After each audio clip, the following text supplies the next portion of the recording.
that the sorrowful news of the death of Dr. Sir Muhammad Iqbal had plunged the world of Islam in gloom and mourning. Sir Muhammad Iqbal was undoubtedly one of the greatest poets, philosophers and seers of humanity. Seers, جو مستقبل کے آنے والے حالات کو دیکھتا ہے. Visionary. آپ نوٹ کر لیجئے, نہ صرف پوئٹ اور فلاسفر بلکہ سیئر. گاہ میری نگاہ تیز تیر گئی دل وجود, گاہ الجھ کے رہ گئی میرے توہمات میں, اور کھول کر آنکھیں میرے آئینہ افکار میں آنے والے دور کی دھندلی سی تصویر دیکھ, اور آب روانے کبیر تیرے کنارے کوئی دیکھ رہا ہے کسی اور زمانے کے خواب. پردہ اٹھا دوں اگر چہرے افکار سے, لا نہ سکے گا فرنگ میری نواؤں کتاب. اور وہ نظم جو ان کی ہے, آسماں ہوگا سحر کے نور سے آئندہ پوش, اور ظلمت رات کی سیما افواہ ہو جائے گی. پھر دلوں کو یاد آ جائے گا پیغام سجود, پھر جبیں خاک حرم سے آشنا ہو جائے گی. اور آنکھ جو کچھ دیکھتی, کون سی آنکھ, یہ آنکھ نہیں, یہ دل کی آنکھ. آنکھ جو کچھ دیکھتی ہے لب پہ آ سکتا نہیں, محو حیرت ہوں کہ دنیا کیا سے کیا ہو جائے. سب گریزاں ہوگی آخر جلوہ خورشید سے, یہ چمن معمور ہوگا نغمہ توحید سے. یہ سیر ہے, ویژنری ہے. Humanity of all times. Quaid Azam کہہ رہے ہیں کہ یہ poet, philosopher and seers of humanity of all times. آگے چلیے. To me he was a personal friend number 1, philosopher number 2, and guide number 3, and as such the main source of my inspiration, number 4, and spiritual strength and support. ان 5 الفاظ کے بعد کوئی کسر بیعت میں رہ گئی ہے؟ To me, he was a personal friend, philosopher, and guide, رہنما وہی ہے, and as such the main source of my inspiration, and spiritual support.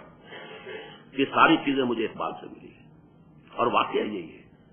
اس لیے کہ اس سے پہلے جو قائد اعظم تھے وہ صرف مسلمانوں کے حقوق کے لیے ایک دفاعی جنگ لڑ رہے تھے. کسی طریقے سے مسلمانوں کے حقوق جو ہے ان کو محفوظ کیا جا سکے. اسلام وغیرہ کا کوئی معاملہ ان کے سامنے نہیں تھا, نہ وہ مذہبی آدمی تھے. ہاں مسلمان تھے, مسلمان ہونے کے ناطے مسلمانوں کی بہبود, مسلمانوں کی فلاح, مسلمانوں کے مفادات, مسلمانوں کے مصالح, اس کے لیے وہ میدان میں تھے. لیکن یہ علامہ اقبال کا معاملہ صرف مسلمانوں کا نہیں, اسلام کا ہے. کتاب ملت بیضا کی پھر شیرازہ بندی ہے. اب تو یہ اسلام کا احیاء ہونے والا ہے. دوسرا میں آپ کو سنا دوں, یہ پھر اقبال ڈے ہے, اور یہ چھپا ہے 26 مارچ 1940. یوں سمجھیے کہ 23 مارچ 1940 کو پاکستان ریزولوشن پاس ہوا. اس وقت قائد اعظم لاہور ہی میں ہے, 26 مارچ کو یہ بیان دے رہے ہیں. ذرا آپ اندازہ کیجئے, if I live to see the ideal of a Muslim state being achieved in India, اگر میری زندگی میں یہ جو ہم نے ایک منزل معین کی ہے کہ مسلم اسٹیٹ ایک علیحدہ قائم ہو, اگر میری زندگی کے اندر یہ ہمارا نصب العین پورا ہو گیا, and then I was then offered to make a choice between the works of Iqbal and the rulership of the Muslim state, I would prefer the former.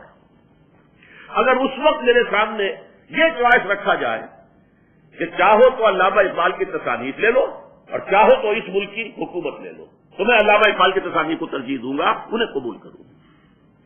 بتائیے کوئی کسر رہ گئی ہے بیعت میں؟ میں یہ بات کہہ رہا ہوں اور یہ آپ لوگ داڑھی پر بیٹھے ہوئے یہاں پر, اس رخ کو بدلیے. نظریہ ہے پاکستان کی سورس علامہ اقبال ہے, قائد اعظم نہیں. خود کہہ رہے ہیں, ڈنکے کی چوٹ کہہ رہے ہیں, my source of, main source of inspiration and spiritual strength, یہ علامہ اقبال ہے. اور سنیے, in April 1936, continuing Mr. Jinnah said that in April 1936 he thought to transform the Muslim League, which was till then only an academical institution. 1936 تک کہہ رہے ہیں قائد اعظم کے مسلم league جو ہے وہ کوئی عوامی جماعت تھی نہیں, کوئی سیاسی جماعت تھی نہیں, اکیڈیمیکل انسٹیٹیوشن, پارٹی کا لفظ استعمال نہیں کر رہے ہیں. اس وقت تک وہ صرف ایک اکیڈیمیکل انسٹیٹیوشن تھی, تو میں چاہتا تھا کہ اس کو ٹرانسفارم کروں into a parliament of the Muslims of India, کہ مسلمانوں کا اپنا ایک پلیٹ فارم ہو, تمام ہندوستان کے مسلمانوں کے نمائندے وہاں آ رہے ہوں تو معلوم ہو کہ وہ ورچوئل پارلیمنٹ بن جائے مسلم انڈیا کی. اس کے بعد وہ کہتے ہیں from that time to the end of his life ہی continued Iqbal stood like a rock by him. Iqbal, Mr. Jinnah said, was not only a great poet who had a permanent place in the history of the world's best literature. He was a dynamic personality who during his lifetime made the greatest contribution towards rousing and developing of Muslim national consciousness. اب بتائیے, اور یہ سارے اور زیادہ تفصیل کے ساتھ آپ کو بیانات جو اس کتاب میں مل جائیں گے. تو میرا پوائنٹ یہ ہے در حقیقت کہ اگرچہ تحریک مسلم لیگ اور تحریک پاکستان کا بنیادی جو ہے جذبہ وہ تو منفی تھا, خوف, ایک بڑی قوم کا خوف, ہندو کا خوف, ڈومینیشن کا خوف, ایکسپلائٹیشن کا خوف, لیکن اس میں 1930 سے علامہ اقبال نے انجیکشن لگایا ہے ایک مثبت جذبہ احیاء اسلام کا. جیسے کوئی مریض پڑا ہوتا ہے اور گلوکوز کی بوٹل ہے یا کوئی اس کی تھیلی ہے, گلوکوز جا رہا ہے تو آپ اسی میں انجیکشن لگا دیتے ہیں تاکہ کوئی اور ایڈیشنل ٹرک جو ہے وہ مریض کو نہ کرنی پڑے. تو اس پوری تحریک میں یہ چلی آ رہی تھی. 1906 سے لے کے 1930 تک کی 24 سالہ تاریخ جو ہے یہ ایک اکیڈیمک انسٹیٹیوشن تھی, مسلمانوں کی, نوابوں کی, سروں کی, نوابزادوں کی در حقیقت جماعت تھی. اکیڈیمک انسٹیٹیوشن کہہ رہے قائد اعظم. اور یہ کہ اس وقت تک جو ہے معاملہ دفاع کا تھا, صرف اتنا ہی تھا. البتہ 1930 میں اقبال نے جو سن 8 میں جس کی قلب ماہیت ہو چکی, جس کی بانگیں لگا 1924 میں چھپ چکی, جو پورے ہندوستان میں ملت کا حبی خواہ ہونے کی حیثیت سے پورے افق کے اوپر چھا چکا ہے, اس نے آ کر مسلم لیگ میں انجیکشن لگایا ہے. اب یہ احیائی جذبہ, مثبت اسلام کے احیاء کا جذبہ, خلافت راشدہ کے نظام کی ایک مثال دنیا کے سامنے پیش کرنے کا جذبہ ہے کہ جو علامہ اقبال نے اس میں شامل کیا ہے. اب میں اس حوالے سے صرف ایک بات کہوں گا کہ قائد اعظم نے یقیناً ہندو اقلیت یا دوسری اقلیتوں کو بھی اطمینان دلانے کی کوشش کی. اس کے ضمن میں انہوں نے ایک تقریر کی تھی اسی لاہور میں 29 مارچ 1944 کو. ایک نامدھاری سکھ ہوتے تھے سردار آتما سنگھ, تو انہوں نے فلیٹیز ہوٹل کے اندر ایک استقبالیہ دیا قائد اعظم کو.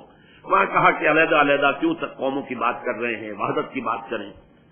تو وہاں قائد اعظم نے جہاں یہ کہ علیحدہ قومی نظریہ اس کا تصور پیش کیا, ساتھ ہی یہ کہا کہ غیر مسلم اقلیت میں مطمئن رہے, اگر ہمارا وہ ملک وجود میں آ جاتا ہے تو اس میں غیر مسلموں کے ساتھ نہایت عادلانہ سلوک ہوگا, اور یہ ہمارے دین کی تعلیم ہے, ہمارے نبی کی تعلیم.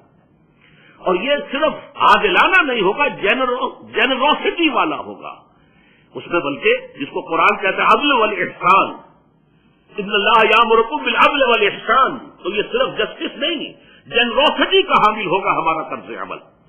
در حقیقت یہی تھیم تھا 11 اگست 1947 کی تقریر کا قائد اعظم کا, جس کا میں نے عرض کیا کہ کلنٹن کو بھی وہی جملہ یاد آیا اور جسٹس منیر نے بھی اسی کو حوالہ دیا, دہائی دی, اور کاوس جی نے بھی اسی کی گردان کی ہے, اور جو بھی اٹھتا ہے, اور یہ بھی ابھی جو آئے تھے شریف المجاہد صاحب, انہوں نے بھی اسی کی گردان کی ہے, جو بھی آتا ہے اسی کی بات کرتا ہے. حالانکہ اس میں بھی مین تھیم یہی ہے, you are free to go to your temple. یقیناً ایسا ہے, اسلامی ریاست میں غیر مسلموں کو مکمل مذہبی آزادی حاصل ہوتی ہے, ان کے عقائد کی آزادی ہے, ان کے عبادات کی جو چاہے کرے, ایک کو پوجے, 1000 کو پوجے, سانپوں کو, بچھوؤں کو پوجے, جس کو چاہے پوجے, اجازت ہے. You are free to go to your temples, you are free to go to your walk. اور ہاں, مسلمانوں میں بھی, کیونکہ اسی تقریب میں 11 اگست کی تقریب میں کہا مسلمانوں میں بھی تو فرقے ہیں, اس میں اختلافات ہیں, انہیں بھی مکمل آزادی حاصل ہوگی. ظاہر بات ہے اہل تشیع اگر چند منٹ بعد روزہ کھولنا چاہتے ہیں تو کوئی انہیں مجبور نہیں کرے گا کہ وہ اپنے مسلک سے ہٹ کر چند منٹ پہلے روزہ کھولیں. ان کی اپنی نماز کا جو طریقہ اس کے مطابق نماز ادا کریں گے. تمام مسلکوں کو آزادی ہوگی, ایسے ہی غیر مسلموں کو آزادی ہوگی, اور اسی طرح ان کے پرسنل لا میں انہیں آزادی ہوگی. شادی بیاہ جس طرح چیز کریں, ان کے فیملی لا, ان کی انہیریٹنس, لا آف انہیریٹنس ان کا وہی ہوگا. پرسنل لا میں انہیں مکمل آزادی ہوگی. ان کے معابد جو ہیں ان کی حفاظت جو ہے وہ کی جائے گی پوری طریقے سے. بلکہ قرآن کی ایک آیت کے حوالے سے میں کہتا ہوں, مسلمانوں کو گویا کہ تعلیم دی گئی ہے کہ غیر مسلموں کی عبادت گاہوں کی مسجدوں سے بھی زیادہ حفاظت کریں.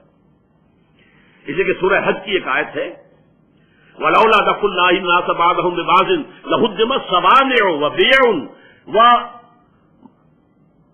وَصَلَوَاتٌ وَمَسَاجِدُ يُذْكَرُ فِيهَا اسْمُ اللَّهِ كَثِيرًا. صلوات صلوتا کی جمع ہے, یہودیوں کا سینگاگ صلوتا, اور بھی, اور یہ جو گرجے ہیں اور خانقاہیں ہیں, صومعے ہیں, تو پہلے ان کا ذکر پھر ہے وہ مساجد یذکر فیہا اسم اللہ کثیرا، وہ مسجدیں کہ جن میں اللہ کا کثرت کے ساتھ ذکر کیا جاتا ہے، ان کا آخر میں ذکر ہے۔ یہ ہے وہ بات جو قائد اعظم نے کہی۔ البتہ ایک جملہ ایسا ہے جہاں وہ کہہ گئے ہیں کہ ہاں ریلیجن جو ہے وہ پرائیویٹ افیئر ہے تمام انڈیویجولز کا، اس میں بو موجود ہے سیکولرزم کی۔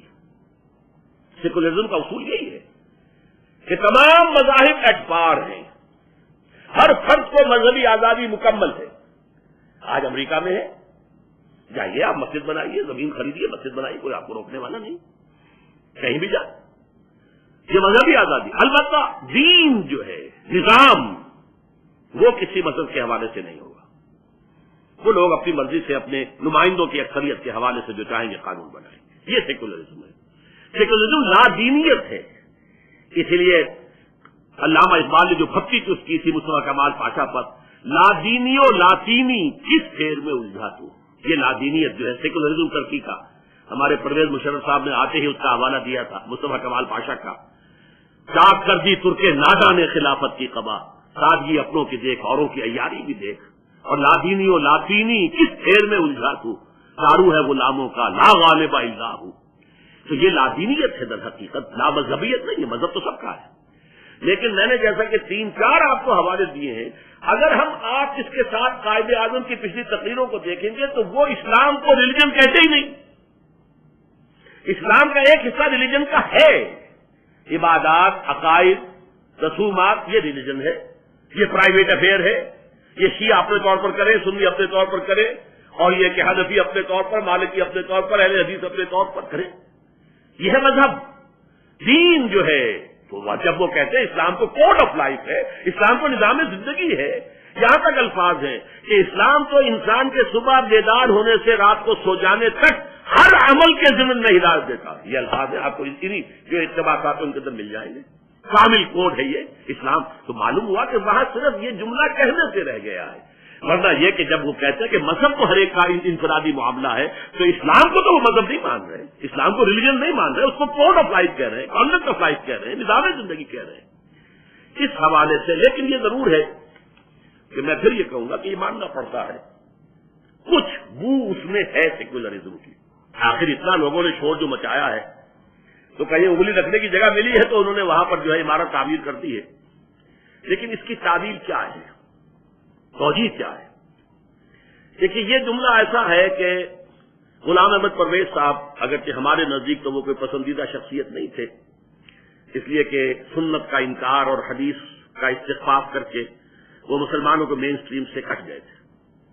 ان کی تو کفر کے بھی فتوے جو ہیں بنوری ٹاؤن سے 500 علماء کے دستخطوں سے شائع ہو گیا تھا، لیکن اس میں کوئی شک نہیں کہ وہ شخص قائد اعظم اور مسلم لیگ دونوں کا عاشق صادق تھا، آخری دم تک پاکستانی تھا، پہلے سے پاکستانی تھا۔ جب وہاں وہ دہلی میں سیکریٹریٹ کے اندر ملازمت کر رہے تھے تب بھی وہ خطیب پاکستان تھے، 2 تھے وہاں پر، غلام احمد پرویز اور مولانا شاہ ملک خان بھی، یہ 2 ہی تھے دلی کے اندر کے جو اسلام کا اور مسلمانوں کا اور مسلم لیگ کا جو راگ الاپتے تھے۔ ان کو بھی دقت ہوئی ہے قائد اعظم کے اس بیان کی تعویل نہیں کر سکے۔ انہوں نے توجہ یہ کی ہے کہ معلوم ایسا ہوتا ہے کہ پاکستان کے قیام کے فوراً بعد جو حالات انتہائی سمجھیے تشویشناک اور بہت ہی گھبرا دینے والے تھے، پیسہ ایک پاس نہیں، تنخواہ دینے کو ہے نہیں پیسہ، وہ تو سر آدم جی نے ایک چیک دیا ہے تو وہ سینٹرل گورنمنٹ کے ملازمین کو تنخواہ دینے کے لیے پیسہ ہوا، بھارت سے پیسے بھی روک لیے، ہتھیار بھی روک لیے، مہاجرین کا سیلاب چلا رہا، سیلاب چلا، ٹرین پر ٹرین، قافلے پر قافلے، انہیں ریہیبلیٹیٹ کرنا ہے، اس کے لیے پیسہ چاہیے۔ تو ان کا کہنا یہ کہ آصاب جواب دے گئے قائد اعظم کے، اور اس کیفیت میں ان سے یہ الفاظ نکل گئے۔ یہ ہے غلام احمد پرویز کی توجیہ، مجھے اس سے اختلاف ہے۔ میں یہ سمجھتا ہوں کہ قائد اعظم یوں سمجھیے کہ بڑے ہی آہنی اعصاب والے آدمی تھے، سیل نرس، ان چیزوں سے متاثر ہونے والے نہیں تھے۔ میرا نزدیک تعبیر یہ ہے، اور یہ بھی میں کہتا ہوں کہ وہ جھوٹے آدمی نہیں تھے۔ انہوں نے 10 برس تک جو راگ الاپا تھا وہ ہرگز منافقانہ نہیں تھا، وہ یہ نہیں تھا کہ صرف وقتی طور پر مسلمان قوم کو اپنے اس یعنی نعرے پر جمع کر لینا ہی مقصود نہیں، ان کے جو دل میں ہوتا تھا وہی باہر ہوتا تھا، زبان پر ہوتا تھا۔ تو اصل میں انہوں نے یہ جو ان کی سوچ میں بتا رہا ہوں، جو میرے نزدیک، یہ میں لکھ چکا ہوں آج سے 15 برس پہلے استحکام پاکستان نامی اپنی کتاب میں، کہ اصل میں اگر ہندوستان ایک وحدت کی حیثیت سے آزاد ہوتا تو مسلمان اقلیت میں تھے، اس کا کوئی سوال ہی نہیں تھا کہ مسلم تہذیب اور کلچر اور مسلم نظام اور قانون اور شریعت نافذ ہو سکتا، سوال ہی نہیں تھا۔ اب جب ہم نے مسلم میجورٹی کا ملک بنا لیا تو خالص مغربی جمہوریت کے اصول کے تحت بھی تو یہاں اسلام آ سکتا ہے۔ میجورٹی رول ہی ہے نا مغربی جمہوریت، کیا کہتی ہے؟ پارلیمنٹ میں نمائندے جو ان کی اکثریت جو چاہے قانون بنائے، نافذ کرتے۔ تو وہ ملک جب بن گیا ہے کہ جہاں پہ ایک عظیم اکثریت مسلمانوں کی ہے، تو اگر مسلمان واقعی چاہتے ہیں تو مغربی جمہوریت کے اصول کے تحت بھی یہاں اسلام آ سکتا ہے۔ لہذا اس کی ضرورت نہیں ہے، بلکہ اس میں نقصان ہوگا کہ ہم اسلام کا ڈھنڈورا پیٹ کر پوری لادینی دنیا کو، اس وقت جو ہے لادینیت جو ہے اس کا ڈنکا بج رہا ہے پوری دنیا کے اندر، اسے اپنا دشمن بنا لیں۔ اس حوالے سے کچھ جو ہمیں چاہیے تھوڑا سا، جسے آپ کے بریدنگ اسپیس ہمیں کچھ مل جائے، کہ یہ اسی پروسیس سے ہو کر مسلمانوں کے مطالبے کے تحت مسلمانوں کی ایک کلیکٹو جو ان کی سوچ ظاہر ہوگی اپنی انتخابات کے اندر، اور اس کے نتیجے میں یہاں اسلام آ جائے گا جمہوری دباؤ کے تحت۔ اس لیے انہوں نے یہ انداز اختیار کیا ہے، اور یہ مجھے اختلاف ہو سکتا ہے، آپ کو بھی اختلاف ہو سکتا ہے، لیکن میرے نزدیک توجہ یہ ہے، جھوٹ نہیں تھا، اس لیے کہ اسی میں اب دیکھیے میں آپ کو 2 حوالے دے رہا ہوں، اسٹیٹ بینک آف پاکستان کا افتتاح کر رہے ہیں، یہ ہو رہا 48 میں، وہ تو 47 کا بیان ہے۔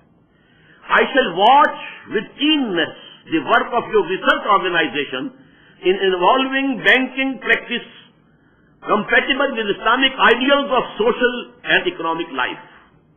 The economic system of the West has created almost insoluble problems for humanity.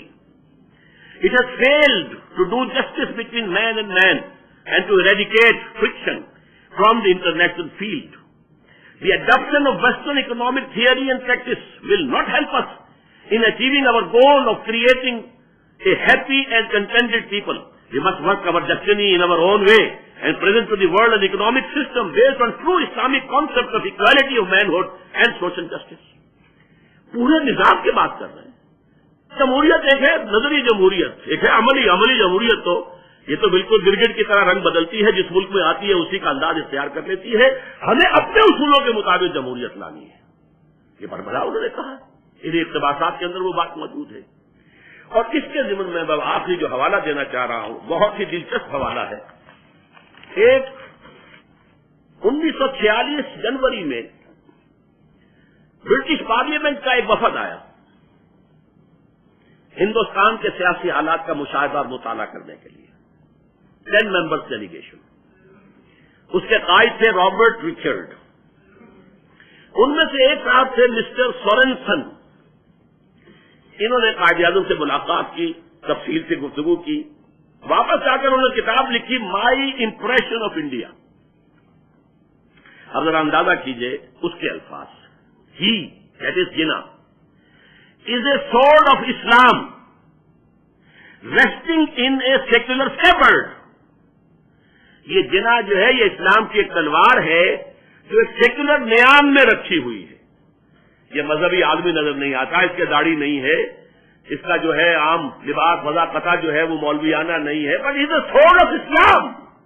یہ سارا جو اوپر ہے یہ تو نیام ہے جو ہمیں نظر آ رہا ہے، یہ تو سیکولر ہے، یہ مغربی تہذیب کا جو بھی آثار ہیں۔ اب یہ قول جو ہے ذرا نوٹ کیجئے، یہی میں سمجھتا ہوں، اور یہ تو میرے علم میں اب آیا ہے، میں نے آج سے 15 برس پہلے تعویل کی ہے کہ انہوں نے در حقیقت یہ چاہا کہ اسلام یہاں آئے، لیکن آئے اسی اصول کے تحت، میجورٹی کا میجورٹی یہاں ہے۔ اب یہ دوسری بات ہے کہ کیوں نہیں آیا، ویسے تو یہ کہ جتنا آیا وہ بھی اسی اصول کے تحت آیا، آخر عوامی دباؤ تھا تو قرارداد مقاصد پاس ہوئی نا، سیکولرزم کی تو نفی اس میں ہو گئی، ساورنٹی بلانگس ٹو گاڈ، بات ختم ہو گئی، سروری زیوا فقط اس ذات میں ہم چاکو ہے، حکمراں ہے ایک وہی باقی متانے آخری۔ اسی طریقے سے پھر اس کے بعد جو ہے جو کچھ ہوا ہے یہاں پر، حالانکہ قائد عوام ذوالفقار علی بھٹو دستور بنا رہے ہیں، اور وہ بھی وہاں پر اسلامی دفعات لانے پر مجبور ہو گئے، کیوں؟ کوئی دباؤ ہے نا آخر عوام کا، کوئی حقیقت ہے جسے تسلیم کیا جاتا ہے۔ ابھی یہ آئے تھے، انہوں نے بھی کہا تھا، کچھ قدم پیچھے ہٹانے شروع کیے تھے، پھر کیوں واپس آ گئے؟ کوئی دباؤ ہے نا، آخر وہ اسلامی دفعات کیوں شامل کر دی گئی TCO کے اندر؟ تو ویسے تو یہ پروسیس چل رہا ہے لیکن بہت سلو ہے، بہت سلو ہے، بہت سلو ہے، اور خاک ہو جائیں گے ہم تم کو خبر ہونے تک، کہیں ایسا نہ ہو کہ اللہ تعالیٰ کی طرف سے مہلت ختم ہو جائے اور ہم اس منزل پر پہنچے ہی نہ۔ لیکن اس کا الزام میں اصل میں دیتا ہوں مذہبی جماعتوں کو، جنہوں نے پاور پالیٹکس میں شامل ہو کر بیڑا غرق کیا ہے اسلام کا۔ یہاں پر مطالبہ کرتے کہ لاؤ اسلام، ہمیں حکومت نہیں چاہیے، ہمیں اسلام چاہیے، اسلام آباد نہیں چاہیے، اسلام چاہیے، لاؤ ایک پریشر موومنٹ چلاتے۔ موومنٹ چلی ہے سیکولر، اگر ایوب کے خلاف تحریک چلی جمہوریت کے نام پر، اس جمہوریت کے بٹن سے برآمد ہو گیا ذوالفقار علی بھٹو، شامت اعمال ما صورت بھٹو گرفت۔ پھر تحریک چلی، اب وہ بھی مذہبی جماعتوں کی، ساری قوتوں کی، لیکن یہ اس کا نتیجہ کچھ حاصل نہیں ہوتا۔ خالص دینی ایشو پر آج تک یہاں کوئی تحریک نہیں چلائی گئی، جبکہ ایوب خان نے یہاں پر نافذ کیا تھا وہ آرڈیننس تھا، پہلے فیملی لا آرڈیننس، پھر وہ قانون بنا، اور اس کو سب کہا، شیعہ، سنی، دیوبندی، بریلوی، اہل حدیث، جماعت اسلامی، سب کی ٹاپ کی قیادت نے کہا یہ غیر اسلامی ہے، تحریک نہیں چلائی، وہ نافذ ہوئے، قانون بنا، اور 11 برس تک اسلام کی دفلی بجاتے ہوئے جو ہے ضیاء الحق صاحب وہ بھی اس کو نافذ کرتے رہے، اور میں نے اسی بنیاد پر استعفیٰ دیا تھا 5 جولائی 1982 کو یہاں گورنر ہاؤس میں، کہ آپ کے ہیڈ پنڈ علماء بیٹھے ہوئے وہاں پر، تقی عثمانی کو کس نے منتخب کیا ہے، پیر کرم شاہ صاحب کو کس نے منتخب کیا ہے، اسی طریقے سے ولی غلام علی کو کس نے منتخب کیا، آپ نے کیا ہے نا، ان کے علم پر، ان کے تقویٰ پر، دیانت پر اعتماد ہے تو کیا ہے، اور آپ نے فیملی لاز پر بھی ہاتھ باندھ دیے کہ بات نہیں کر سکتے آپ۔ پھر یہ عورتوں کو کون مطمئن کرے گا؟ میں نے کہا یہی آپ کی سوچ کا اگر عالم ہے تو پھر میرا آپ کا راستہ ساتھ نہیں چل سکتا، یہ میرا استعفیٰ۔ یہ صورت اصل میں دینی جماعتوں کا غلط طرز عمل ہے جس نے یہاں رفتار کم کروائی ہے، ورنہ قائد اعظم کا جو ذہن تھا، ظاہر بات ہے کہ مسلم اکثریت ہے، عوام ہے، اور مسلمانوں کے اندر وہ جذبہ ہے، لیکن الیکشن میں آگے سب مار کھا جاتے ہیں، اور دوسرے یہ کہ آپس میں ایک دوسرے کے ووٹ تقسیم بھی کرا دیتے ہیں، وہ تو یہی ہوگا، ایک بریلوی بھی کھڑا ہے ٹکٹ لے کر اسلام کے نام پر ووٹ مانگ رہا ہے، اور دیوبندی بھی ہے، جماعت اسلامی کا بھی ہے، تو اسلام تو ہو گئے 4، لہذا ووٹ جو اگر تھے بھی اسلام پسند تو وہ بٹ گئے، تو راج کرے گا خالصہ اور کرے گا کوئی، پھر تو ظاہر بات ہے وہ سیکولر جو ہے راج وہ کرے گا، یہ ہوتا رہا ہمارے یہاں۔ تو اصل الزام ان پر ہے میرے نزدیک، ورنہ قائد اعظم کے ذہن میں یہی تھا کہ وہ نظام آئے، لیکن آئے اس راستے سے ہم جو ہے خام خواہ کا ڈھڈورا پیٹ کر اسلام کا اس وقت پوری دنیا کو اپنے خلاف نہ کر لیں، جبکہ ابھی ہمارے قدم جمے نہیں ہیں۔ یہ ہے میرے نزدیک تعویل، جس کی بہترین تعبیر ہے یہ مسٹر سورنسن کے قول میں کہ he is a sword of Islam resting in a secular scabbard. اب آخری بات آپ سے کر رہا ہوں، علامہ اقبال کے تو میں نے خطبے سے تجزیہ کر کے نکالی تھی خلافت راستہ۔ انہوں نے کہا تھا کہ اگر ہمیں موقع مل گیا اور اگر ہندوستان کے شمال مغرب میں ایک آزاد مسلم ریاست قائم ہو گئی تو ہمیں موقع مل جائے گا کہ اسلام کے چہرے پر جو بدنما داغ آ گئے تھے دور ملوکیت میں، عرب امپیریلزم میں، ان کو ہٹا کر صحیح اسلام کی تصویر دکھائی۔ میں نے نتیجہ خود کیا کہ صحیح اسلام سے مراد خلافت راستہ کا ہے، دور ملوکیت سے قبل کا اسلام۔ دیکھیے قائد اعظم کا معاملہ، یہ جنگ 11 ستمبر 1988 کو یہ قائد اعظم کے جو معالج خصوصی سے ڈاکٹر ریاض علی شاہ کے قلم سے یہ مضمون شائع ہوا تھا، جو کہ ٹوبرکلوسس سے قائد اعظم کو، اور ریاض علی شاہ صاحب ہمارے بھی استاد تھے، ہم نے بھی پڑھا ہے ان سے، یہ اسپیشلسٹ تھے اس وقت۔ تو انہوں نے آخری وقت میں، جبکہ ان پر گفتگو پر بھی پابندی تھی کہ آپ بات بھی نہ کریں، اتنے نحیف اور لاغب ہو چکے تھے، ریاض علی شاہ کہتے ہیں کہ میں نے دیکھا کہ قائد اعظم کے ہونٹ کچھ ہل رہے ہیں، تو میں نے کہا کہ یہ اگر اندر ہی اندر اپنی بات روکیں گے تو اور ایک ایڈورس ایفیکٹ ہوگا۔ میں نے کہا اچھا آپ کہیے جو آپ کہنا چاہتے ہیں۔ کہا تم جانتے ہو جب مجھے یہ احساس ہوتا ہے کہ پاکستان بن چکا ہے تو میری روح کو کس قدر اطمینان ہوتا ہے۔ یہ مشکل کام تھا اور میں اکیلا اسے کبھی نہ کر سکتا تھا۔ میرا ایمان ہے کہ یہ رسول خدا کا روحانی فیض ہے کہ پاکستان وجود میں آیا۔ اب یہ پاکستانیوں کا فرض ہے کہ وہ اسے خلافت راستہ کا نمونہ بنائیں تاکہ خدا اپنا وعدہ پورا کرے اور مسلمانوں کو زمین کی بادشاہت دے۔ یہ خالص مذہبی فکر ہے۔ وعد اللہ الذین آمنوا منکم وعملوا الصالحات لیستخلفنہم فی الارض۔ میں اپنی آخری گفتگو کے چند اب منٹ آپ سے مستعار لے رہا ہوں کہ میری یہ ساری گفتگو پاکستان کے حوالے سے تو مکمل ہوئی، لیکن میری فکر کا ایک پہلو ہے ایک تو میں نے شروع میں جو 2 آیات پڑھی تھی کہ تحریک پاکستان کا بیسک موٹیویشن جو ہے وہ سورہ انفال کی آیت نمبر 26 میں ہے. وَاذْكُرُوا، یاد کرو، اذ انتم قلیل، جب تم کم تھے تعداد میں، اقلیت تھے، مستضعفون فی الارض، تمہیں سپریس کر دیا گیا تھا، دبے ہوئے تھے. تخافون، تمہیں خوف تھا، ان یتخطفکم الناس، کہ لوگ یعنی غیر مسلم تمہیں دبا لیں گے، اچک کر لے جائیں گے، برباد کر دیں گے. فآواکم، اللہ نے تمہیں پناہ دی، پناہ گاہ عطا فرمائی. وأیدکم بنصرہ، اپنی نصرت سے تمہاری تائید کی. ورزقکم من الطیبات لعلکم تشکرون، اور تمہیں پاکیزہ رزق فراہم کیا تاکہ تم شکر ادا کرو. یہ پاکستان کی تصویر ہے قرآن مجید کے اندر، اس لیے کہ حضور کی حدیث ہے اس قرآن کے اندر فیہ خبر ما قبلکم و نبأ ما بعدکم و حکم ما بینکم. حضور نے فرمایا اس میں تم سے پہلے کی قوموں کے حالات بھی ہیں، تمہارے بعد میں آنے والوں کے حالات بھی ہیں، اور جو تمہارے مابین اختلافات قیامت تک ہوں گے ان کا حل بھی موجود ہے. تو یہ ہمارا ذکر ہے پاکستان.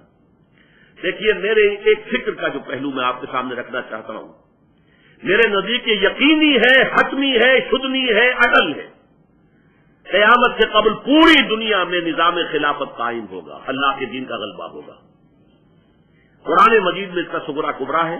وہ صغرا کبرا کیا ہے کہ حضور کو بھیجا گیا غلبہ دین کے لیے، 3 دفعہ فرمایا هو الذی ارسل رسولہ بالہدی ودین الحق لیظہرہ علی الدین کلہ، اور 5 دفعہ فرمایا کہ ہم نے اے نبی آپ کو بھیجا پوری نوع انسانی کے لیے. وما ارسلناک الا کافۃ للناس بشیرا ونذیرا. منطقی نتیجہ کیا ہے؟ حضور کا مقصد بعثت اس وقت پورا ہوگا جب کل روح ارضی پر، کل عالم انسانیت پر اللہ کا دین غالب ہو جائے. کیسے ہو سکتا ہے کہ دنیا ختم ہو جائے اس کے بغیر، حضور کے مقصد بعثت کی تکمیل کے بغیر؟ جو اقبال نے کہا تھا کہ وقت فرصت ہے، کہاں کام ابھی باقی ہے، نور توحید کا اتمام ابھی باقی ہے. اگرچہ ساتھ ہی خبر دی تھی یہ جہاں معمور ہوگا نغمہ توحید سے. نمبر 2 بات کہ کل دنیا پر اسلامی حکومت اور اسلامی نظام اور نظام خلافت قائم ہوگا. اب آئیے دوسری بات، جیسے وہ پہلے شروع ہوا تھا تو ایک ملک سے شروع ہوا اور پھر پھیل گیا دائیں بائیں. عرب میں حضور کے دست مبارک سے اسلام کا غلبہ ہوا اور پھر 3 فوجیں نکلی، ایک مشرق کی طرف، ایک مغرب کی طرف، ایک شمال کی طرف. عراق سے ہوتے ہوئے ایران اور ایران سے ہوتے ہوئے خراسان کی طرف، ادھر یہ کہ شام سے ہو کر اور مصر کی طرف، اور یہ کہ آگے اٹلانٹک، ادھر یہ کوہ قاف تک. اسی طرح اب بھی کسی ایک علاقے سے ہوگا. وہ علاقہ میرے نزدیک پرائمریلی پاکستان ہے اور سیکنڈریلی افغانستان ہے. یہ اللہ نے ہمیں موقع دیا ہے. میرے نزدیک اس کے ایک تو احادیث کے اندر اشارے، 2 حدیثیں 3 حدیثیں دی گئی ہیں اس کے اندر، کتابچے کے اندر. لیکن میں جو گنوانا چاہتا ہوں کہ اللہ کی مشیت کا مظہر کیا ہے. ختم نبوت کے بعد سب سے بڑا جو دینی منصب ہے وہ ہے مجددین. 1000 برس تک مجددین امت عالم عرب میں آئے، 11ویں صدی سے شروع ہو گئے ہندوستان کے اندر. مجدد الفسانی، شاہ ولی اللہ دہلوی، سید احمد بریلوی، شیخ الہند مولانا محمود حسن، اور پھر عظیم ترین شخصیت علامہ اقبال جیسا مفکر، مولانا مودودی جیسا مصنف، مولانا الیاس جیسا مبلغ. پوری دنیا میں ان کی پیرل شخصیتیں کوئی ہے ہی نہیں. پھر تحریک خلافت پوری دنیا میں کہیں بھی نہیں سوائے ہندوستان کے. پھر یہ کولونیل رول سے آزادی سوائے یہاں کے کہ اسلام کا نعرہ لگا کہیں بھی نہیں. کہیں وہ نسلی ملین نیشنلزم کی بنیاد کے اوپر سارا کچھ جو ہوا ہے، یہ انڈونیشیا وغیرہ میں، ملیشیا میں ملین نیشنلزم اور عرب نیشنلزم کی بنیاد پر ہوا عالم عرب میں. اسلام کا نعرہ صرف یہاں لگا. پھر معجزہ ہے پاکستان. میری کتاب میں نے ثابت کیا معجزہ ہے، کسی اصول سے ثابت نہیں ہوتا کہ پاکستان بننے والا تھا. یہ تو بالکل اللہ تعالیٰ کی سنت ہے. عسیٰ ربکم ان یہلک عدوکم ویستخلفکم فی الارض فینظر کیف تعملون. ہو سکتا ہے کہ تمہارا رب تمہارے دشمن کو ہلاک کر دے، تمہیں زمین میں حکومت دے، پھر دیکھے گا تم کیا کرتے ہو. یہ ہے پاکستانی قوم کے لیے. یہ گھڑی محشر کی ہے، تورسائے محشر میں ہے. بیشتر غافل عمل کوئی اگر دفتر میں ہے، پھر قرارداد مقاصد کا پاس ہونا. پھر اب یہ سود کے بارے میں کہ جو اس وقت کا عالمی مالیاتی جو استعمال ہے اس کا اصل جو اکنڈا ہے وہ تو یہی سود ہے. اقبال کہتے ہیں ای بنوک ای فکر چالاک یہود. یہ بینکنگ کا پورا نظام جو ہے یہودیوں کے چالاک ذہن کی پیداوار ہے. نور حق اسین آدم ربود، اس نے انسان کے اندر سے جو اللہ کا نور تھا نفخت فیہ من روحی اسے نکال پھینکا ہے، اب یہ درندہ بن گیا ہے، آدمی در زندہ بے دندان و چنگ. نور حق اسین آدم ربود تا تہو بالا نہ گردی نظام دانش و تہذیب و دین سودائے خام. جب تک یہ بینکنگ کا نظام جو ہے تہو بالا نہیں ہوتا، ختم نہیں ہوتا، اس وقت تک نہ دانش کا کوئی امکان ہے، نہ دین کا، نہ تہذیب کا. اور وہی بات قائد اعظم نے کہی، اسٹیٹ بینک آف پاکستان کا افتتاح کرتے ہوئے کہی کہ یہ نظام نہیں، ہمیں اپنا نظام بنانا ہوگا. تو بہرحال ان حوالوں سے اللہ تعالیٰ نے بہت سے شواہد جمع کر دیے ہیں کہ یہاں سے احیاء ہوگا. بدقسمتی سے ہم اپنا سبق بھول گئے، منزل سے بھٹک گئے. ہماری دینی قیادت نے بہت بڑی غلطی کی، ہمالیہ ایسی غلطی کی، پاور پالیٹکس میں اپنی صلاحیتوں کو، قوتوں کو ضائع کر دیا. ہو سکتا ہے بھولا ہوا سبق یاد آ جائے، توقع ہے اللہ سے. اور اگر خدا نہ خواستہ نہیں ہوا، یہ تو میرے اور آپ کا امتحان ہے کہ ہم اس میں کیا کر رہے ہیں، ہمارا کردار کیا ہے. افراد کے ہاتھوں میں ہے اقوام کی تقدیر، ہر فرد ہے ملت کے مقدر کا ستارہ. آئیں بڑھے، کام کریں. نہ ہوا تو پھر میں نے دوسری آیت جو تلاوت کی تھی اس کو نوٹ آف وارننگ کے حوالے سے آپ کے سامنے رکھ کر پھر میں اپنی گفتگو ختم کر دوں گا. بلعام بن باورا ایک کردار تھا یہود میں، بہت عابد زاہد عالم صاحب کرامت بزرگ، لیکن یہ کہ وہ ایک عورت کے اغوا کے چکر میں وہ ایسا گیا ہے، ساری اس کی دینداری اور روحانیت اور درویشی اور علم اور تقوی اور وہ سب ختم. اس کی مثال دی ہے وَاتْلُ عَلَيْهِمْ نَبَأَ الَّذِي آتَيْنَاهُ آیَاتِنَا. اے نبی انہیں ذرا اس شخص کا حال سنا دیجئے جسے ہم نے اپنی آیات عطا کی تھی. آیات سے مراد علم بھی ہو سکتا ہے، کرامات بھی ہو سکتی ہیں، اس لیے کہ معجزوں کو بھی آیات کہا جاتا ہے، اور جو اولیاء اللہ کے لیے ہوتے ہیں وہ کرامات. لیکن فَانْسَلَخَ مِنْهَا، وہ وہاں سے نکل بھاگا. فَأَتْبَعَهُ الشَّيْطَانُ، اب شیطان اس کے پیچھے لگ گیا، اور جسے آپ کہتے ہیں اپنی کلوکیل زبان میں اب برے کو گھر تک پہنچایا اس نے. فَكَانَ مِنَ الْغَاوِينَ، اب اسے آخری درجے کا گمراہ بنا کر چھوڑا. وَلَوْ شِئْنَا لَرَفَعْنَاهُ بِهَا، ہم چاہتے تو اسے اور ترقی دیتے، روحانی، دینی، علمی اور طرفوں اسے حاصل ہوتا. وَلَكِنَّهُ أَخْلَدَ إِلَى الْأَرْضِ، وہ تو زمین کی طرف ہی دھستا چلا گیا. زمینی خواہشات، زمینی شہوات، زمینی آرزویں انہیں کے اندر دھستا چلا گیا. وَاتَّبَعَ هَوَاهُ، اس نے اپنی خواہشات کی پیروی کی، لہذا رانبے درگاہ حق ہو گیا. یہ آج ختم ہوتی ہے ذَلِكَ مَثَلُ الْقَوْمِ الَّذِينَ كَذَّبُوا بِآيَاتِنَا، یہی مثال اس قوم کی بھی ہے جو ہماری آیات کو جھٹلا دے. پاکستان من حیث القوم، یہ آیات ہیں اللہ کی. چاہے وہ ڈاکٹر علی شریعتی ہو، چاہے مالک ابن نبی ہو، عالم عرب کا سب سے بڑا دانشور اور ایران کا سب سے بڑا دونوں نے کہا کہ centre of gravity, spiritual and intellectual centre of gravity of the Muslim امہ shift to the South Asia. اور یہ سارا کا سارا ہوا ہے، کیوں ہوا ہے؟ یہاں سے اب اس کی جو ہے ری جنریشن، احیاء، اللہ نے تو موقع دے دیا ہے، آیات عطا کر دی ہے. اگر ہم بلعام بن باورا بن جائیں تو یہ بہرحال ہمارا اپنا معاملہ ہے. خدا نہ خواستہ اگر اس میں اور تاخیر ہوئی اور ہم نے کہیں سیکولرزم ہی کی طرف اپنا سفر جو ہے کسی طریقے سے جاری رکھا، اور یہ کہ مہلت اللہ تعالیٰ نے ایک کوڑا ہماری پیٹھ پر 1971 میں مار ہی دیا تھا. اور واقعہ یہ ہے کہ اس کے بعد بھی ایک فریش لیز آف ایگزسٹنس جو ملی ہے وہ بھی اللہ تعالیٰ کی خصوصی تدبیر، جس کی کہ اندرا گاندھی جو ہے آخری وقت تک جو ہے رونا روتی چلی گئی pro Pakistan tilt of Nixon administration. Nixon نے ہاٹ لائن پر کہا ہے پوزیشن سے انف از انف، اسٹاپ اٹ، اور اس کا حکم تھا اندرا گاندھی کو، اور یونیلیٹرل جو ہے سیز فائر ہوا ہے. ورنہ یہ ظاہر بات ہے ان کا مورال آسمان پر تھا، ہمارا پاتال میں تھا. یکسو ہو کر یہاں پر ہماری دو جگہ سے جو ہے ڈیفینسز ٹوٹ چکے تھے، سیالکوٹ میں بھی اور راجستھان میں بھی، سندھ میں بھی. صرف یہ کہ ایک ٹاسک فورس لے کر ٹکا خاں بیٹھے ہوئے تھے سلیمان کی ہیڈمٹ پر.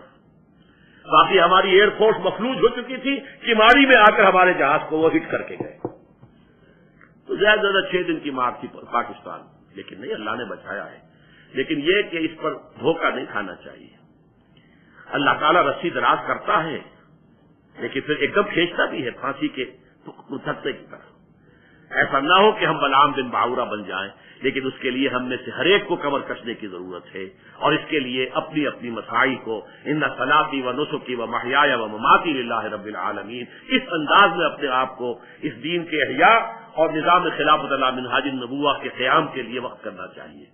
میں آپ حضرات کا بہت ہی ممنون اور مشکور ہوں، بڑے صبر کے ساتھ، حالانکہ خاصا حفصہ ہو گیا ہے مجھے بھی پسینے میں شرابور ہوں اس وقت، لیکن بہرحال آپ نے بڑے صبر کے ساتھ میری بات سنی ہے، میں اس پر آپ کا شکریہ ادا کرتا ہوں۔ اور اب جیسا کہ آپ کو معلوم ہے میں ان حضرات کے سامنے، جیوری کے سامنے پیش ہوں، تو یہ حضرات بس یہ گزارش ہوگی کہ میرا امتحان زیادہ سخت نہ لے۔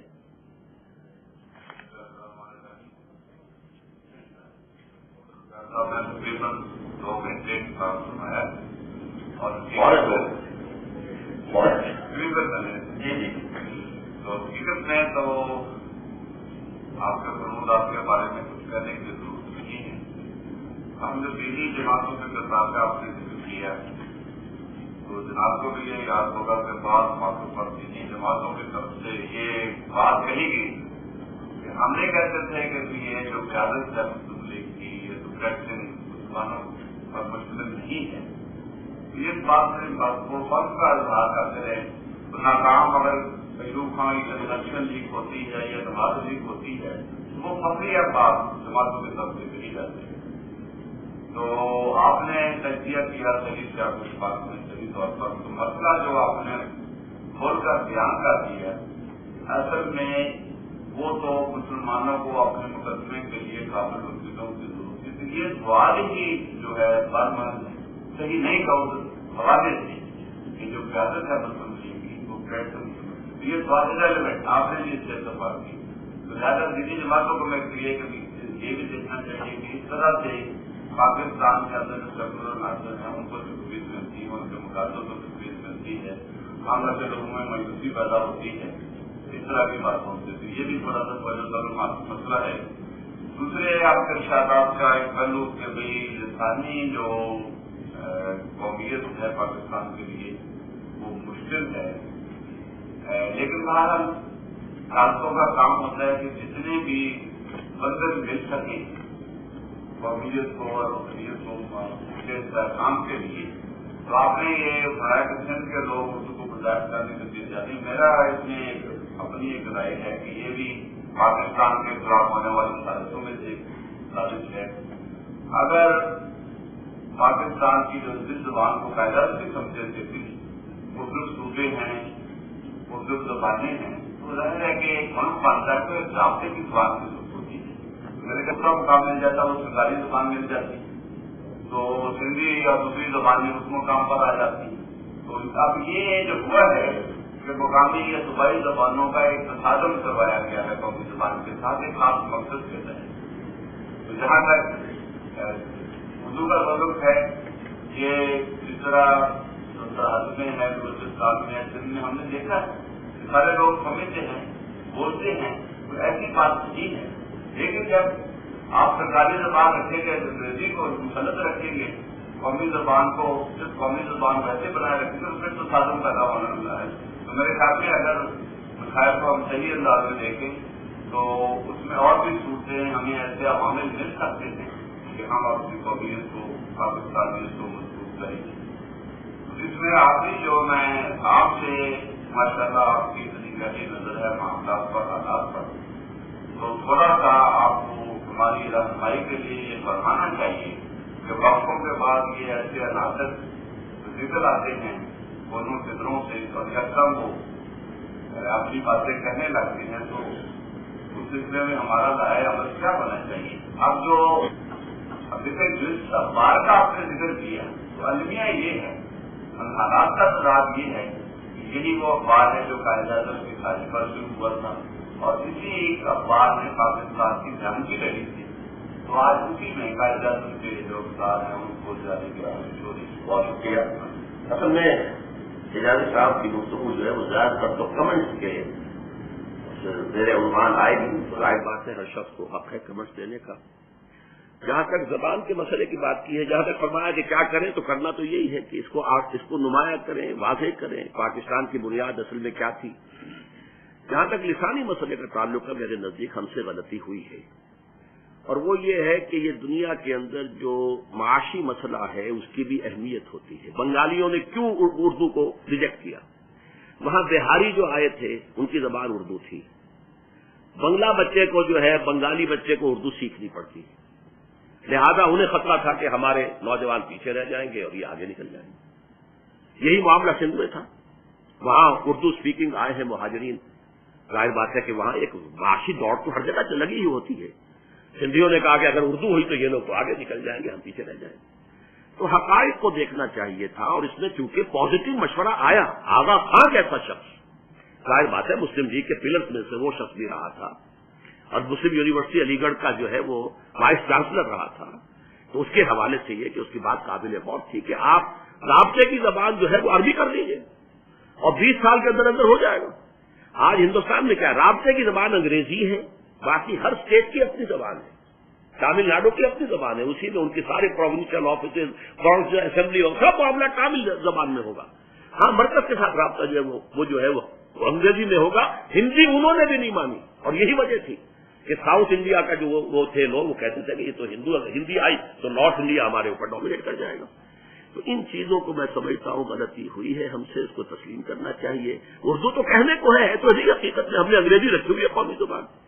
بہرحال اب وہ تو وقت گزر گیا، اب بھی اگر ہم سوچیں ان چیزوں کے اوپر، لیکن اصل مسئلہ یہی ہے کہ یہ ساری قوتیں کیوں ابھری ہیں کہ جو اصل ہمیں یونیفائنگ فورس اسلام کی تھی، اس کی طرف ہماری پیش رفت فیصلہ کن انداز میں نہیں ہو سکی۔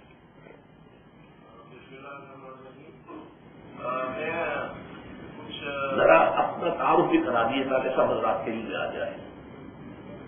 میرا نام رشید احمد خان ہے، میں شعبہ سیاسیات پنجاب یونیورسٹی سے تعلق ہے میرا۔ میں پہلے تو ڈاکٹر صاحب کا بہت احترام کے ساتھ شکریہ ادا کرتا ہوں کہ انہوں نے ہمیں انلائٹن کیا، طریقے پاکستان، مقصد پاکستان اور سیاست پاکستان کے مختلف پہلوؤں کے بارے میں، اور یقیناً مجھے اس بات کا احساس ہے کہ جتنی گہرائی کے ساتھ اور جتنے سازش کے ساتھ انہوں نے مسائل کا انالیسس کیا ہے وہ واقعی ہمارے لیے بہت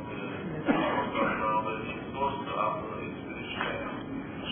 میں صرف قائد اعظم کی اس تقریر کے حوالے سے بات کروں گا جو انہوں نے 11 اگست کو اس کا جو پارٹنر اس کو والا کیا ہے، اگر اکثر میں کوئی آج کا سینٹرل مرکزی موضوع ہے۔ اس تقریر کے بارے میں 2-3 باتیں بہت طرف ہیں۔ پہلی بات یہ ہے کہ یہ تقریر 11 اگست 1947 میں ہوئی، پاکستان کے باقاعدہ رسمی اعلان کے 3-4 دن پہلے۔ اس وقت کئی باتیں ایسی ہو چکی تھیں جو کہ قائد اعظم کی توقعات اور امیدوں کے خلاف تھی، اور جس سے قائد اعظم لازمی طور پر متفقر تھے۔ پہلی بات یہ کہ پارٹیشن پلان جو ہندوستان میں تھا اس میں پنجاب کی تقسیم، یعنی مسلم لیگ کے مقصود میں یا قائد اعظم کی توقع اور امید کے پلان کے خلاف تھی، بنگال کی تقسیم کی بھی وہ پاکستان کے آئیڈیا کے مطابق نہیں تھی۔ اور دوسری اہم بات یہ تھی کہ یہ نظر آ رہا تھا کہ پاکستان بننے کے بعد جو غیر مسلم اقلیتیں ہیں، خاص طور پر ہندو، سکھ اور عیسائی، وہ بڑی تعداد میں ہجرت کر کے ہندوستان میں چلے جائیں گے۔ قائد اعظم یہ نہیں چاہتے تھے کہ آبادی کا اتنا بڑا انخلا لٹ ہو جائے اور ایک خلا پیدا ہو۔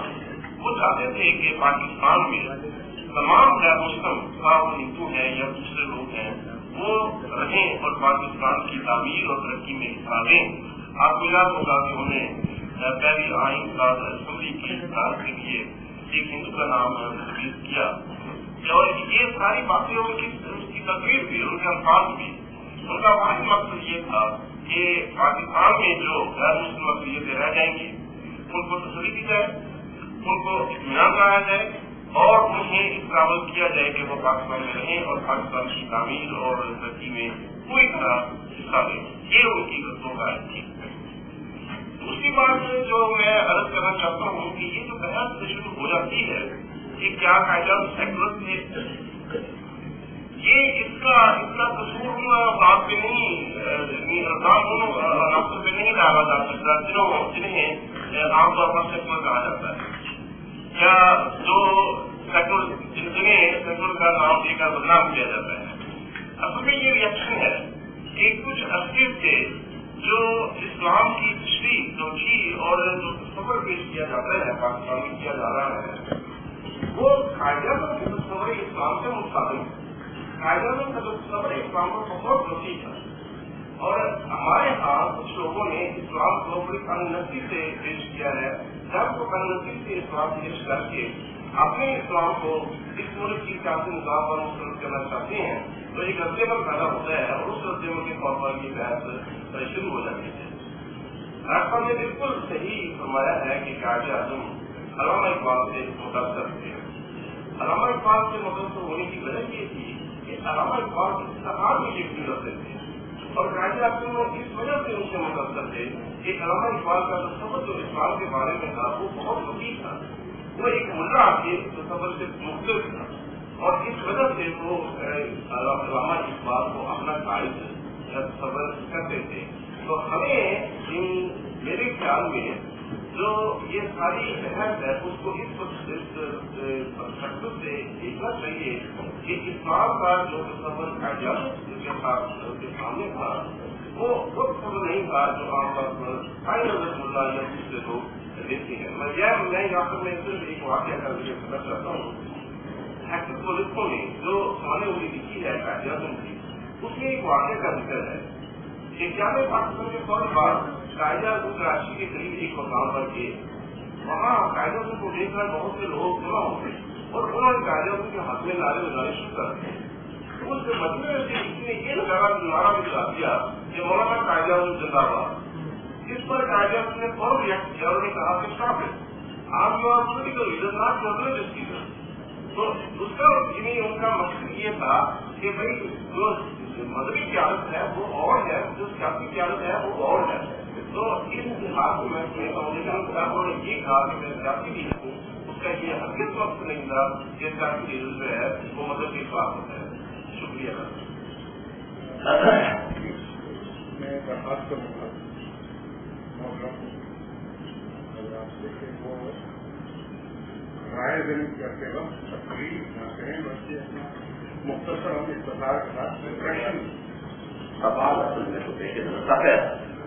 لیکن میں تو جس پوائنٹ کو میں پیش کرنا چاہتا ہوں وہ میں نے تصور ابھی آپ کے سامنے نہیں رکھا۔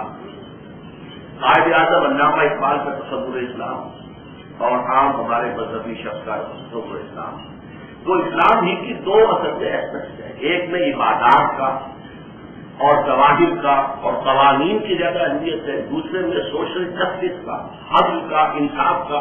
لیکن اسلام ان دونوں کے مجموعے سے بنتا ہے۔ تو اصل قائد اعظم کی خلافت رابطہ کا لفظ استعمال کر رہے ہیں، اور علامہ اقبال کے ہاتھ سے میں نے ان کے تجزیے میں بتا دیا خلافت رابطہ، گویا کہ وہ تو ہمارے نزدیک جو ہے وہ متفق علیہ ہے اور اس کی طرف ہمیں پیشکش کرنی چاہیے۔ جی مجھے محمد حسین انصاری کہتے ہیں نہیں کر رہا بلکہ میری جس کی آواز ہے کہ آپ نے میرے بحث موضوع کو جس تفصیل کے ساتھ مقررانہ انداز میں آپ نے تجزیہ کیا ہے خدا کے تحسین، ایک بات جو خاص طور پر مجھے اسٹرائک کی علامہ اقبال اور قائد اعظم کے بارے میں وہ یہ کہ علامہ اقبال علیہ رحمت کا سب سے بڑا احسان اس قوم پر یہ تھا کہ انہوں نے تحریک پاکستان کے میدان نمبر کے میدان ڈھونڈ نکالا اور پھر ان سے منگوا لیا۔ یہ جو مذہب شناسی تھی یہ بہت بڑا احسان تھا، اور قائد اعظم کا سب سے بڑا احسان یہ کہ کوئی بھی قیمت نہ لگا سکا تو وہ رکھا۔ جو سوال میں آپ خدمت کرنا چاہتا ہوں وہ یہ ہے جناب کہ یہ جو ذمہ داری ہم پر عائد ہے اس پیغام پاکستان کے لیے محنت کرنے کی، وہ تو یوں نظر آتا ہے کہ تب اس میں کوئی کامیابی ہوگی جب تمام دینی جماعتیں ایک پلیٹ فارم پر جمع ہو کر یہ کوشش کریں۔ اب یہ ہے آخر کیا وجہ ہے کہ ہماری دینی جماعتیں کیوں اکٹھی نہیں ہوتی ہیں، اس کی وجہ سے میرے نزدیک اس کی بھی اصل وجہ وہی ہے کہ سیاست میں انتخابات کے میدان میں جائیں گے تو لازماً ہر ایک کو اپنی کرسیاں، اپنی سیٹیں، اپنے مفادات جو ہیں وہ سامنے ہوں گے. یہ اس کا لازمی تقاضا ہے. الیکشن، منبری، کرسی، صدارت، بنائے خوب آزادی میں پھندے، اٹھا کر پھینک دو باہر گلی میں، نئی تہذیب کے انڈے ہیں گندے. لیکن دینی جماعتیں جب ادھر چلی گئیں تو بیڑا غرق ہوا ہے، اور وہ اسی لیے متحد نہیں ہو سکتی. تو سب سے پہلے ضرورت اس بات کی ہے کہ یہ نقطہ نظر آ جائے کہ اس میدان کو چھوڑو، کس میدان میں آؤ. ایک عوامی تحریک برپا کرو، نہیں عن المنکر اور امر بالمعروف کے لیے جمع ہو جاؤ. کوئی بڑی دینی جماعت اللہ کرے کہ یہ روش اختیار کر لے تو پھر واقعہ یہ ہے کہ دوسری جماعتوں کے ورکرز بھی ان کی طرف کھنچ کے آ جائیں گے، اس لیے کہ ان کو نظر آ جائے گا کہ یہ لوگ کسی اسلام آباد کی طرف مارچ نہیں کر رہے، اسلام کی طرف مارچ کر رہے ہیں. ان کا جو ہے یہ نہیں ہے کہ ہمیں حکومت ملے، بلکہ یہ کہ یہاں اسلام آئے. میرے نزدیک اصل سبب یہی ہے، یہ ہمالائن مسٹیک ہے جو ہوئی ہے. اور میرے نزدیک اس مسٹیک کو شروع کرنے والے مولانا مودودی تھے. میں ان کا بہت ادب کرتا ہوں، میں انہی کا پروردہ بھی میں کہہ سکتا ہوں اپنے آپ کو. میں ایک پروڈکٹ ہوں ان کی فکر کا، ان کی علامہ اقبال کے بعد پھر مولانا مودودی. لیکن یہ ہے کہ ایک کام انہوں نے 100% درست کیا پاکستان بننے کے بعد.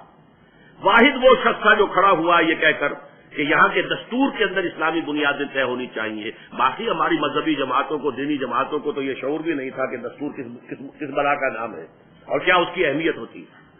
لیکن چونکہ اس وقت تک وہ پولیٹیکل پارٹی نہیں تھے، کبھی الیکشن میں نہیں آئے تھے، سب نے ساتھ دیا. سب سے زیادہ ساتھ دینے والے مسلم لیگ کے تھے اس مطالبے کے، اور اس کے اندر جو ڈیسائسو رول پلے کیا وہ مولانا شبیر احمد عثمانی نے کیا. وہ تو کوئی جماعت کے آدمی تو نہیں تھے. بدقسمتی ہے یہ، میں تو اس کو سوائے بدقسمتی کے اور کچھ نہیں کہہ سکتا کہ سن 51 میں انہوں نے الیکشن میں حصہ لینے کا فیصلہ کر کے جماعت کو ایک سیاسی جماعت بنا دیا. جب تک ادھر سے واپسی نہیں ہوگی، اسی لیے میں یہ ڈنڈورا پیٹ رہا ہوں بہت عرصے سے. اسی ایشو پر جماعت سے علیحدگی 1957 میں ہوئی تھی. بہت حد تک سمجھ میں آ بھی چکی ہے بات، لیکن بس یہ کہ ایک خوگر ہو گئے ہیں ایک راستے پر چلنے کے، اس سے پیچھے ہٹنا جو ہے انہیں ممکن نظر نہیں آتا، اور اس کے بغیر اتحاد ہو ہی نہیں سکتا. ابھی ہم نے جب ایک ڈول ڈالا تھا متحدہ اسلامی انقلابی محاذ قاضی حسین احمد صاحب کے پاس بھی میں جانا چاہتا تھا، انہوں نے میرا اکرام کیا، خود تشریف لے آئے. بہرحال کیونکہ جمعیت میں وہ میرے جونیئر تھے، چھوٹے تھے، میں جمعیت میں ناظم اعلیٰ تھا، وہ آ گئے. انہوں نے صاحب کہا کہ ہمارا تجربہ بہت تلخ ہے، ہم کسی اتحاد میں محاذ میں شامل نہیں ہو سکتے، اس لیے کہ وہاں فوراً قیادت کا مسئلہ اٹھ کھڑا ہوتا. اور وہ اس پر قائم ہے. مطلب یہ کہ میں انہیں یہ کریڈٹ دیتا ہوں کہ جو بات انہوں نے مجھ سے کہی تھی 2 سال پہلے، اس کے بعد بہت سے یہاں پہ جو ہے اٹھادوت آئے ہیں جن میں کوئی سیاسی اتحاد یہ وہ جی ڈی اے فلاں، لیکن یہ کہ وہ اس پر قائم. لیکن ظاہر بات ہے کہ جب تک کہ اس سے پیچھے ہٹ کر، اور جو میرا اشتہار شاید آپ کی نظروں سے گزرا ہو، پاکستان کی جہادی تحریک توجہ فرمائے، وہ حدیث کے حوالے سے اس ملک میں امر بالمعروف اور نہی عن المنکر کے لیے جہاد کرنا، یہ اصل کام ہے. میرا نام عطاء الرحمان ہے. میں اپنا شمار ڈاکٹر صاحب کے شاگردوں میں کرتا ہوں، وہ تسلیم کریں یا نہ کریں. ڈاکٹر صاحب نے جو خطاب فرمایا ہے اس کی جو نظری حیثیت ہے اس وقت ظاہر ہے اور چونکہ میں بھی اسی انٹلیکچوئل کلچر کا پروتا ہوں جس کی طرف ڈاکٹر صاحب نے اپنی اشارہ فرمایا، لہٰذا ہمارا جو بھی نظریاتی پرسپیکٹو ہے وہ انہی خطوط پر ہے جو انہوں نے بیان فرمایا. میرے پاس کوئی سوال نہیں، ایک کمنٹ ہے اور کمنٹ تبدیل ہو جائے گا، اور اس کے کی طرف سے ممانعت کی گئی ہے. تو میں نے یہ سوچا ہے کہ میں یا خود حاضر ہو کر یا لکھ کر ان کی خدمت میں بھیج دوں گا اور اس کا جواب لے کر اسے چھاپ دوں گا، تو ان شاء اللہ وہ سب کے سامنے آئے.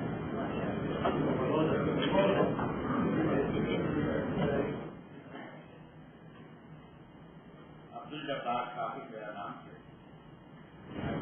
ڈاکٹر صاحب کے کتاب میں ایک غالب حصہ تو وہ ہے جو واقعاتی صداقتوں سے تعلق رکھتا ہے، اور ان کی گفتگو کا ایک حصہ وہ ہے جس میں انہوں نے اپنے اسلوب کے تحت ان واقعات کا تجزیہ و تحلیل کرتے ہوئے کچھ نتائج ہمارے سامنے پیش ہوئی. ہر شخص کو یہ حق حاصل ہے کہ وہ اپنے اسلوب فکر کے مطابق واقعات کا تجزیہ و تحلیل کرتے ہوئے کچھ نتائج کو ہمارے سامنے پیش کریں. ان پیش کردہ نتائج میں سے کچھ ایسے ہیں جو ایک واقعی حقیقت نفس العمری کے طور پر ہمارے سامنے آئے اور ہم ان کا دکھ یا ان کا مزہ جو ہے وہ ایک چل رہی ہے. دو تین باتیں جو مجھے سمجھ میں آتی تھی. ایک تو یہ کہ قائد اعظم کے بارے میں ایک بات طے شدہ ہے کہ وہ ایک پارلیمنٹیرین سسٹم کے برگزار تھے اور اس کے مزاج کو بہت بہتر انداز میں جانتے تھے. انہوں نے یہ جو 11 اگست کا بیان ہے اس کو اس کی کرونالوجی میں دیکھا جائے تو جو پریشر بر صغیر کی تفصیل کے موقع پر دستوری آئینی یا سیاسی اعتبار سے پیدا ہو سکتا تھا اس میں اس سے بہتر ڈپلومیٹک ٹون اختیار نہیں کیا. میں اسے معذرت کا اعلیٰ اسلوب نہیں کہتا ہوں, یہ ایک ڈپلومیٹک ٹون تھی جس کو انہوں نے بڑی بصیرت کے ساتھ اختیار کیا ہے اور اس سلسلے میں کسی معذرت کی ضرورت نہیں ہونا چاہیے. دوسری بات میں یہ عرض کرنا چاہتا ہوں کہ اس موقع پر جو دستوریہ کے بارے میں یہ اظہار خیال کی شکل ہے, میں توجہ دلاؤں گا کہ کیا میثاق مدینہ کے اندر غیر مسلم اقلیتوں کے ساتھ یہ فیاضانہ حسن سلوک موجود ہے یا نہیں, یا 13 یا 14 معاہدات جو مدنی زندگی کے اندر آپ نے غیر مسلم اقلیتوں کے ساتھ مختلف علاقوں میں اختیار کیے, کیا یہ فضا تعاون کی اور اتحاد کی اس میں موجود ہے یا نہیں, اس کو بھی پیش نظر رکھیں. آخری بات جو ایک سوال کا درجہ بھی رکھتی ہے اور گورنمنٹ کا حصہ بھی ہے کہ 1885 کے بعد انڈین نیشنل کانگریس میں تو مسلمان اور بدھ مت کے لوگ, جین مت کے لوگ, پارسی لوگ اور ہندو لوگ سارے کے سارے کسی نہ کسی درجے میں شامل ہیں اور تقسیم ہند کے نقطۂ اختتام تک ان کا تعاون کسی نہ کسی درجے میں جاری دکھائی دیتا ہے. کیا مسلم لیگ کے ساتھ بھی یہ صورتحال موجود ہے کہ 1906 کے بعد اس ملک کے تقسیم کے نقطۂ اختتام تک مسلم لیگ میں مسلمانوں کے طبقات کے علاوہ کسی دوسرے نے ان کے نقطۂ نظر سے تبدیل آئی؟ اس سلسلے میں وہ رپورٹیں جو مختلف مواقع پر رپورٹ ہے. اس کے بعد شمال یار جنگ کی 1940 میں ایجوکیشنل رپورٹ, اس انداز کی اور بہت ساری رپورٹیں جو ہیں ان کا جائزہ لیں, یا مسلم لیگ کے آل انڈیا مسلم لیگ کے جو سالانہ سیشن ہوئے ان میں جو متفقہ قراردادیں پاس کی گئی ہیں اس سے تناظر میں دیکھا جائے تو یہ معذرت خانہ اسلوب جو سیکولرزم کے بارے میں ہمارے سامنے یہ نہیں آنا چاہیے. یہ تو ایک آج تک مغربی قوتوں کا یہ طرز عمل ہے کہ وہ ہمارے جرم کو معاف نہیں کرنا چاہتے ہیں کہ ہم اس اسٹیٹ کو دستوری اعتبار سے ایک نظریے کی اسٹیٹ بنانا چاہتے ہیں. جتنی سزا ہمیں خاصی عوامت سے دی گئی ہے یا دی جا رہی ہے, جس کے دیے جانے کے امکانات سے ہمارے سامنے آتے ہیں, وہ تو اسی اعتبار سے کہ یہ اسٹیٹ ایک نظری اسٹیٹ ہے اور وہ نہیں چاہتے کہ یہ نظری اسٹیٹ مستقبل کی تحریکوں کی آویزت کے اندر ایک نمائندہ تحریک کی علامت بن کر اٹھے. بس اسی کے ساتھ آپ کے اس کمنٹ میں مجھے سوال کوئی نظر نہیں آیا, البتہ آپ کے کمنٹ سے مجھے کچھ اختلاف ہے. دیکھیے, اسلامی ریاست میں غیر مسلموں کے حقوق کے لیے میثاق مدینہ کا حوالہ دینے کی قطعاً کوئی ضرورت نہیں. یہ اسلام کی مستقل تعلیمات میں ہے. اصل میں میثاق مدینہ ایک وقتی معاہدہ تھا اور وہ جوائنٹ ڈیفنس آف مدینہ کی حیثیت رکھنے والی شے تھی, وہ کوئی مستقل معاہدہ نہیں تھا. اصل میں تو آخر میں جب سورہ توبہ میں آیا ہے معاملہ یوت الجزیہ کا یدین وہم صاغرون, ظاہر بات ہے کہ غیر مسلموں سے معاملہ یہی ہوگا. اس لیے مسلمان فوجیں جب نکلی ہیں تو 3 آلٹرنیٹو کے ساتھ نکلی ہیں. اگر تم اسلام لے آؤ ہمارے برابر کے ساتھی ہو, بھائی ہو, نہیں تو چھوٹے ہو کے رہو, جزیہ دو, اسلام کی بالادستی قبول کرو, ورنہ تلوار ہمارے اور تمہارے درمیان فیصلہ کرے گی. یہ تاریخی حقیقت ہے کہ جہاں تک مشرکین عرب کا معاملہ تھا انہیں یہ چوائس بھی نہیں دیا گیا. وہاں تو یہ تھا فیض الصلق الاشر الحرم فاقتلوا المشرکین حیث وجدتموہ, کیونکہ ان میں سے حضور تھے, حضور نے آخری درجے میں اتمام حجت کر دیا تھا. ان کے لیے تو قتل عام کی سزا آئی ہے سورہ توبہ کی ابتدائی 6 آیات میں. باقی پوری دنیا کے لیے یہی ہے. اسلامی ریاست کی بات اس میثاق مدینہ میں بھی موجود ہے. جو بھی معاملہ اختلافی ہوگا وہ اللہ اور اس کا رسول طے کریں گے. گویا کہ دین وہاں پر بھی اسلام ہے. جو اوپر کا فیصلہ ہوگا وہ اللہ اور اس کے رسول کا ہوگا. باقی یہ کہ در حقیقت وہ جوائنٹ ڈیفنس آف مدینے کی ایک شکل تھی. حضور نے بہت سے مشرکین سے معاہدے کیے تھے, سارے کے سارے آ کے سورہ توبہ نے ختم کر دیے. براءۃ من اللہ ورسولہ الی الذین عاہدتم من المشرکین. تو درمیان میں یہ صلح ہو جانا, صلح حدیبیہ ہو گئی, اس کے بعد دوبارہ وہ قریش کا جو ہے آ رہا ہے سردار صلح دوبارہ کر لیجئے, یا تجدید نہیں کر رہے.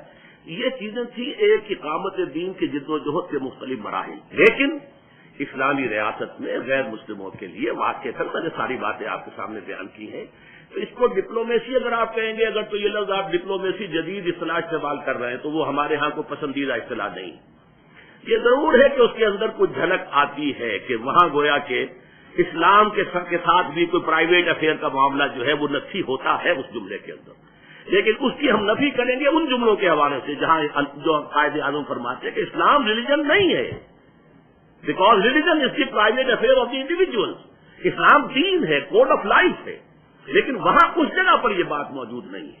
اور یہ حکمت میں نے بھی یہ سمجھی ہے کہ پوری دنیا کو جو ہے اس کا ڈنکا بجا کر اپنا دشمن بنا کر کھڑا کر لینا کوئی اچھی بات نہیں ہے، جبکہ اب اسلام کے نفاذ کے لیے میدان ہموار ہے. میرا نام نسیم حسن شاہ ہے، میں قانون سے وابستہ ہوں. آج سب کی تصویر سنی ہے، میں 50 سال کی قانونی زندگی میں بہت سی بحثیں سنی ہیں، لیکن میرے خیال میں اس سے زیادہ مؤثر، اس سے زیادہ مسلط اور اس سے زیادہ اثر انگیز کوئی میں نے بحث نہیں سنی.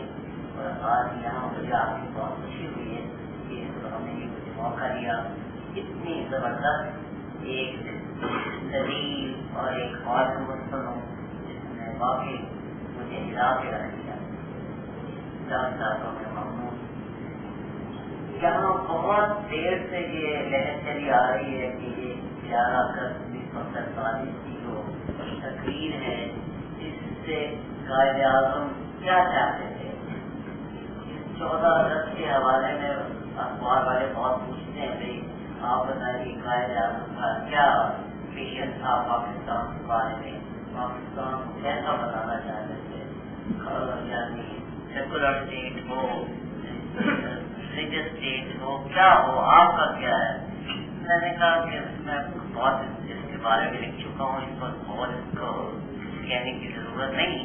لیکن آج جو میرے خیال میں جو باتیں ہوئی ہیں اس سے کافی مسائل واضح ہو گئے.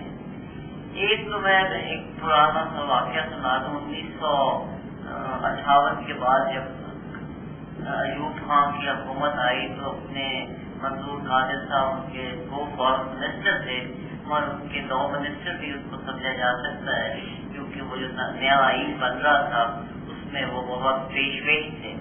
تو وہ یہاں بار ایسوسیشن میں آئے اور انہوں نے بھی یہ سیکولرزم اور یہ ریلیجن وغیرہ کو کے سلسلے میں کہا کہ اس کی کوئی اہمیت نہیں ہونی چاہیے. اور آپ کو جیسے معلوم ہے شروع میں انہوں نے اسلامک ریپبلک آف پاکستان کا جو لفظ اسلامک نکال دیا تھا اور صرف ریپبلک آف پاکستان وہاں رہنے دیا تھا. تو وہاں بار انہوں نے بڑی تقریر کی. تو میں ابھی بڑا جونیئر کا وکیل تھا لیکن میں نے اس وقت بھی جرأت کر کے میں کھڑا ہو گیا اور میں نے کہا منظور قادر صاحب یہ بتائیے ہمارے ایسٹ پاکستان اور ویسٹ پاکستان میں اگر اسلام کو نکال دیا جائے تو آپس میں لنک کیا رہ جاتا ہے. تو وہ پھر اس کا کوئی میرا خیال ہے کہ قادر کا جواب نہیں دے سکے. تو آج بھی ڈاکٹر صاحب نے یہ بتایا ہے کہ جو ہماری پاکستان کی اصل اساس ہے وہ اسلام ہے.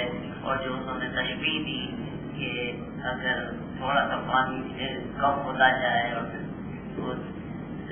اور نیچے جایا جائے اور اخیر جایا جائے تو پھر کیا اصل صورت نکلتی ہے. اس سے یہی ظاہر ہوتا ہے کہ جو اسلام ہے اس کے بغیر پاکستان کو تصور کرنا، اس کو آگے بڑھانا، اس کو ایکسپلین کرنا، اس کی کیسے یہ بار سے وجود میں آیا اور یہ کیسے یہ قائم رہ سکتا ہے وہ بالکل ناممکن ہے. تو یہ بات تو اور وہ جو 11 اگست کی 20 کا جو ایکسپلینیشن کی گئی